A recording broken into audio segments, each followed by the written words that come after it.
Soy Juan Emilio Morales Dávila y pastoreo la Iglesia Cristiana Discípulos de Cristo en la comunidad Juan Sánchez en Bayamón, Puerto Rico. Te invito a que en este momento saques un espacio de tiempo para compartir conmigo la reflexión en la palabra de Dios. Voy a utilizar como pasaje bíblico base Éxodo capítulo 3, los versos 13 al 10. Dice la Biblia, la palabra de Dios, de la siguiente manera. Dijo luego Jehová: bien, he visto la aflicción de mi pueblo que está en Egipto, y he oído su clamor a causa de sus exactores, pues he conocido sus angustias, y he descendido para librarlos de mano de los egipcios, y sacarlos de aquella tierra a una tierra buena, ancha, a tierra que fluye leche y miel, a los lugares del cananeo, del heteo, del amorreo, del fereceo, del heveo y del jebuseo. El clamor, pues, de los hijos de Israel ha venido delante de mí, y también he visto la opresión con que los egipcios los oprimen. Ven, por tanto, y te enviaré a Faraón para que saques de Egipto a mi pueblo, los hijos de Israel. Dios tiene un plan de salvación, de liberación para todos los que estamos de alguna manera oprimidos por el mal. Cuando Dios nos llama a realizar una tarea grande, siempre atrae nuestra atención. Eso fue lo que sucedió con Moisés. Mientras realizaba las tareas cotidianas de cuidar las ovejas, de apacentar las ovejas de su suegro Jetro, Dios le dio una visión.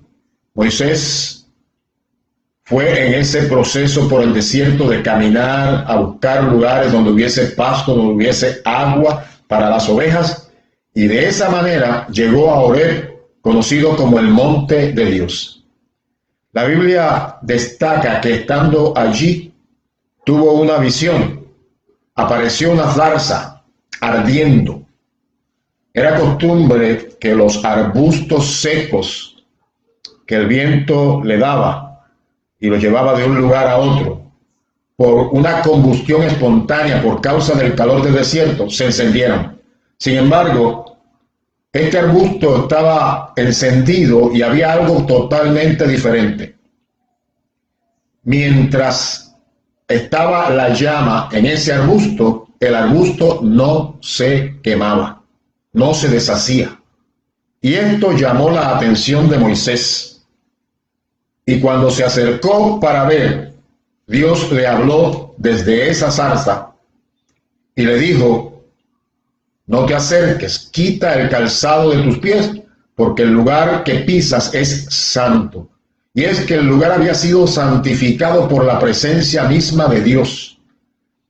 Y estando en esa situación, Moisés tuvo temor, bajó su mirada porque no quiso mirar a Dios, y entonces Dios le hizo un llamado en el cual implicaba la responsabilidad de obedecer y de hacer una gran tarea. La tarea era liberar a su pueblo que estaba cautivo y oprimido en gran manera por los egipcios. Este pueblo, que es el pueblo hebreo, había llegado a Egipto 430 años antes. Un pequeño grupo de 70 personas llegó con Jacob. Jacob era uno de los patriarcas, nieto de Abraham, hijo de Isaac, y él con sus hijos, 12 hijos, con sus nueras, los nietos y otros, llegaron a Egipto en medio de una situación de hambruna. Ya uno de sus hijos, José, el penúltimo, estaba en Egipto porque había sido vendido por sus hermanos. Y estando allá, Dios le había bendecido, le había prosperado, y de ser esclavo llegó a ser gobernante bajo el mando de Faraón, el Faraón de aquel momento. Y estando allí, Dios bendijo a esta familia de Jacob y a los que iban con él, y allí comenzaron a multiplicarse, se establecieron en Egipto, en Gosén, y allí comenzaron a multiplicarse. Comenzó a pasar el tiempo, murió José, murió Jacob, murió toda aquella generación, y comenzaron a pasar los años. José, que era un hombre de Dios, que tenía sueños, que tenía visiones, profetizó a ese pueblo que estaba allí antes de morir, y le dijo a sus hermanos: yo voy a morir, mas Dios ciertamente os visitará y os hará subir de esta tierra a la tierra que juró a Abraham, a Isaac y a Jacob. E hizo jurar José a los hijos de Israel, diciendo: Dios ciertamente os visitará y haréis llevar de aquí mis huesos. Y murió José a la edad de 110 años, y lo embalsamaron, y fue puesto en un ataúd en Egipto. Eso aparece en Génesis, en el capítulo 50, que es el último capítulo, los versos 24 al 26. Ya había de parte de Dios una revelación a uno de sus siervos, en este caso a José, diciendo: va a llegar el momento en que Dios va a traer una visitación, y cuando Dios trae una visitación, manifiesta su presencia, manifiesta su gloria, siempre hay bendición. Pasaron los siglos, 4 siglos y un poco más, 430 años. Y el pueblo que estaba en Egipto y que llegó habiéndosele dado una bienvenida, durante siglos había sido hecho esclavo, estaba oprimido por Faraón y por los egipcios. Cuando uno tiene una crisis grande y recibe opresión, es menester que clame al verdadero Dios, Jehová Todopoderoso. No hay otro. Aunque la gente tiene multiplicidad de ídolos y de dioses que se han inventado, quien único tiene la capacidad para responder al clamor es Jehová Dios, el que hizo los cielos y la tierra. Los hebreos, en ese proceso de estar durante esos siglos en Egipto, aprendieron de la cultura, y aprendieron mal, porque aprendieron a adorar a los ídolos de los egipcios. En el Nuevo Testamento se cita precisamente en el libro de los Hechos, el capítulo 7, los versos 38 al 43, que este pueblo tiene que haber clamado a sus ídolos, a los ídolos de los egipcios, durante muchas décadas o siglos, y nunca recibieron respuesta. De hecho, cuando estuvieron luego libres y en medio del desierto, por el uso y la costumbre de seguir a la cultura, se llevaron una cantidad de ídolos. Lo registra la Escritura en varios lugares. En Amós 5, los versos 26 en adelante se describe, pero aquí en Hechos, en el capítulo 7, Lucas, que escribe este libro, dice: este es aquel Moisés que estuvo en la congregación en el desierto con el ángel que le hablaba en el monte Sinaí, y con nuestros padres, nuestros antepasados, y que recibió palabras de vida que darnos, al cual nuestros padres no quisieron obedecer, sino que le desecharon, y en sus corazones se volvieron a Egipto. No regresaron físicamente, pero en sus corazones se volvieron a Egipto. Cuando dijeron a Aarón: haznos dioses que vayan delante de nosotros, porque a este Moisés que nos sacó de la tierra de Egipto no sabemos qué le haya acontecido. Entonces hicieron un becerro y ofrecieron sacrificio al ídolo, y en las obras de sus manos se regocijaron. Y Dios se apartó y los entregó a que rindiesen culto al ejército del cielo, como está escrito en el libro de los profetas. ¿Acaso me ofrecisteis víctimas y sacrificios en el desierto por 40 años, casa de Israel? Antes bien, llevasteis el tabernáculo de Moloc y la estrella de vuestro dios Renfán, figuras que os hicisteis para adorarlas. Os transportaré pues más allá de Babilonia. Cuando el pueblo del Señor estuvo ya libre y en el medio del desierto, se habían llevado los ídolos a los cuales estaban acostumbrados a orar. Es interesante saber que dentro de la humanidad, inclusive dentro del pueblo de Dios, hay gente que clama al verdadero Dios, pero hay gente enredado en sus pensamientos, engañados por el maligno y engañados por la cultura, han echado mano de los ídolos que no ven, no oyen, no hablan, no palpan, no caminan, no huelen, no tienen poder. Sin embargo, la cultura ha acondicionado a la gente para creer en cosas vanas. Y el pueblo hebreo, el pueblo de Israel, estando cautivo en Egipto, no fue la diferencia. Se acostumbró a la cultura y posteriormente cuando salieron al desierto, aún así, habiendo clamado a Jehová Dios, el verdadero Dios, y Dios habiendo mostrado con poder, con milagros y con señales, con brazos fuertes de que era el único y verdadero Dios, todavía había engaños en sus mentes y continuaban llevando sus ídolos.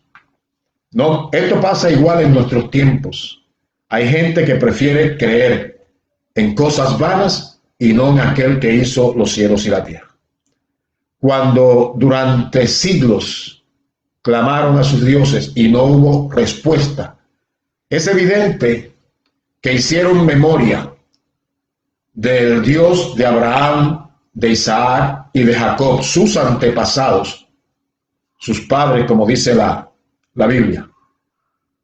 Y al hacer memoria, entonces comenzaron a clamar en la presencia de Jehová Dios, quién sabe por cuánto tiempo.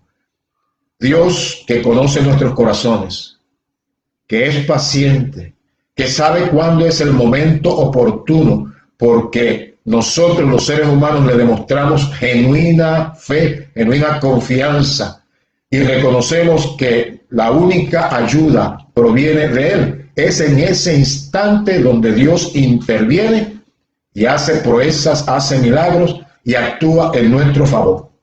Cuando el pueblo clamó a Dios, entonces Dios respondió.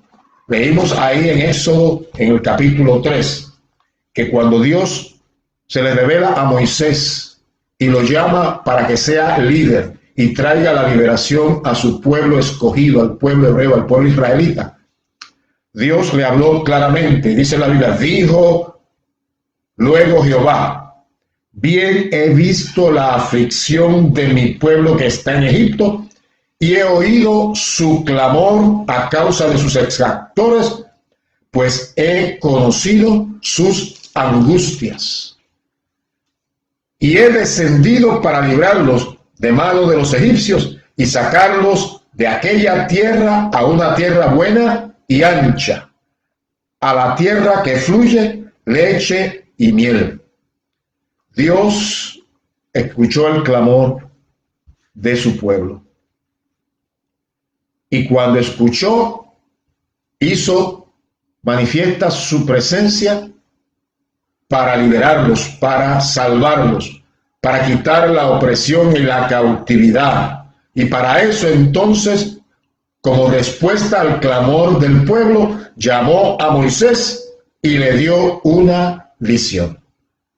Como les conté antes, esa visión, un arbusto ardiendo que atrajo la atención a Moisés, y cuando se acercó para ver, Dios le habló y lo llamó. Cuando Dios llama, para que realicemos una grande tarea en favor de la humanidad, para traer liberación, para traer salvación, siempre atrae nuestra atención de alguna manera. Los llamados de cada uno de nosotros son totalmente diferentes. El de Moisés fue uno, el de Isaías fue otro, el tuyo es uno, el mío es otro. Sin embargo, la causa es la misma. La visión es la misma. Los tiempos cambian. Las personas mueren y vienen otros, pero la razón de ser de esa visión permanece para siempre. Dios quiere liberar, Dios quiere salvar y Dios quiere dar a conocer su poder, su gloria, y que la gente pueda experimentarle y saber que Él es el único verdadero Dios. Y de esa manera también Dios quiere cumplir sus promesas hechas a nuestros antepasados y hechas también a nosotros. Tengo que decirte lo siguiente: lo que Dios quiere hacer a través de ti y de mí, lo que Dios quiere hacer a través de su iglesia, su pueblo, lo manifiesta con el objetivo de movernos de la realidad donde estamos ahora, de crisis, de opresión, de problemas, de situaciones que no podemos resolver con nuestros propios recursos, para llevarnos a una experiencia de un futuro glorioso y victorioso. La voluntad de Dios para con nosotros es buena, es agradable y es perfecta. Cuando uno lo lee en la carta a los Romanos del apóstol Pablo, aparece en el capítulo 12, el verso 2, y la Biblia nos llama a no conformarnos al mundo y a este siglo y a la cultura y a sus formas de creer y actuar, sino movernos y someternos a Dios y a su voluntad, porque su voluntad siempre es buena. En Romanos 12, verso 2 dice: no os conforméis a este siglo, a esta época, a este tiempo, a este mundo, sino transformaos por medio de la renovación de vuestro entendimiento, para que comprobéis cuál sea la buena voluntad de Dios, agradable y perfecta. Lo que Dios quiere para la humanidad es bueno, es agradable y es perfecto. Pero es necesario que uno cambie la manera de pensar, para que así cambie la manera de vivir, cambie nuestra conducta. Y al cambiar nuestra manera de vivir, nuestra conducta, podamos conocer la voluntad de Dios. Es decir, lo que es bueno, agradable y perfecto.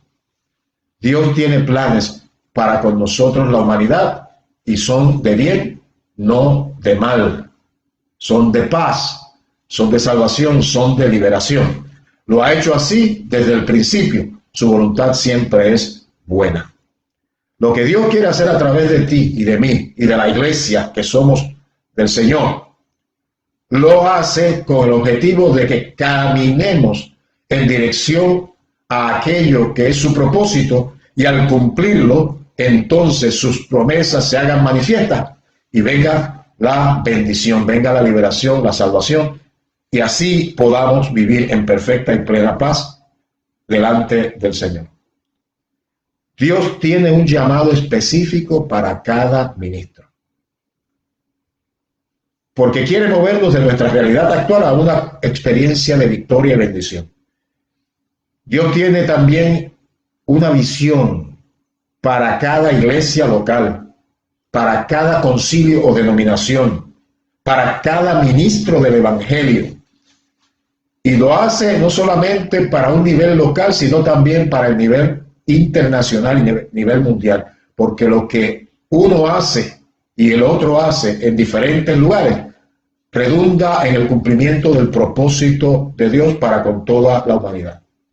Los hebreos es un pueblo, y digo es porque sigue siendo el pueblo de Dios, que Dios llamó para dar a conocer su nombre a todas las demás familias de la tierra y para traer bendición a las demás familias de la tierra. Ese es el propósito original de Dios. Aparece registrado en el capítulo 12 de Génesis, cuando Dios llamó a Abraham y le dijo de la siguiente manera: haré de ti una nación grande y te bendeciré. y engrandeceré tu nombre, y serás bendición. Bendeciré a los que te bendijeren, y a los que te maldijeren maldeciré, y serán benditas en ti todas las familias de la tierra.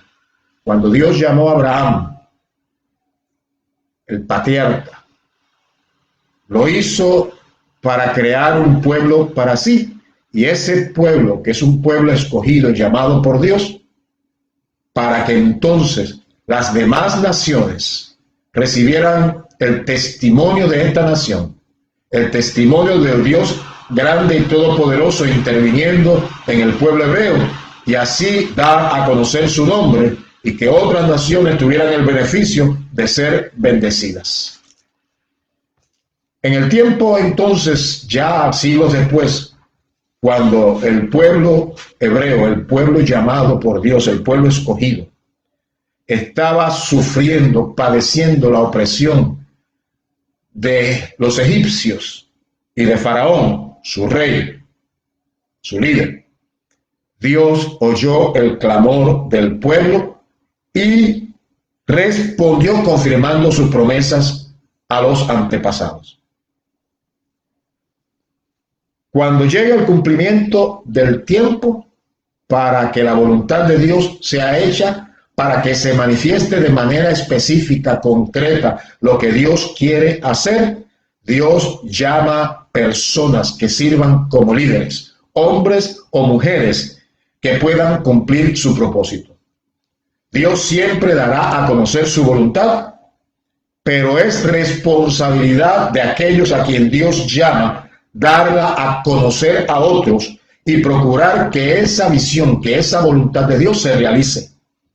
Estoy seguro de que Dios te ha llamado para hacer algo grande. Te invito a que, como Moisés, respondas al llamado y sirvas como instrumento de Dios para traer liberación a nuestro país o al país donde vives, y allí la bendición de Dios venga a través de ti y a través de aquellos que Dios ponga a tu lado para hacer grandes proezas en su nombre, y la bendición de Dios alcance a todos para salvación. Estamos en el tiempo más difícil posiblemente de la humanidad. Hay una pandemia a nivel mundial que está haciendo mucho mal y mucho daño, pero para Dios nada es imposible, y la Biblia dice que para el que cree todo es posible. Yo te invito a que oremos, a que hagamos lo que es necesario para que Dios intervenga y erradique este y otros males de nuestro país y del mundo, y la bendición de Dios venga con un grande avivamiento espiritual. Dios quiere usarte a ti, a mí, a la iglesia, a su pueblo. Te invito a clamar delante de Dios. Ora conmigo. Padre, en el nombre de Jesús, vengo a ti, respondiendo a tu llamado, pidiendo que nos santifiques a mí y a los que están a mi alrededor, nuestra familia, la iglesia, todo tu pueblo, Señor. Y que te plazca usarnos como canal de bendición, que escuches nuestro clamor y respondas para traer liberación, traer salvación, traer paz, traer sosiego, traer sanidad, traer restauración y traer un avivamiento espiritual que alcance al mundo entero. Clamamos en el nombre de Jesús, así como clamó el pueblo hebreo en medio de la opresión, y tú respondiste. Gracias, Dios, en el nombre de Jesús. Amén.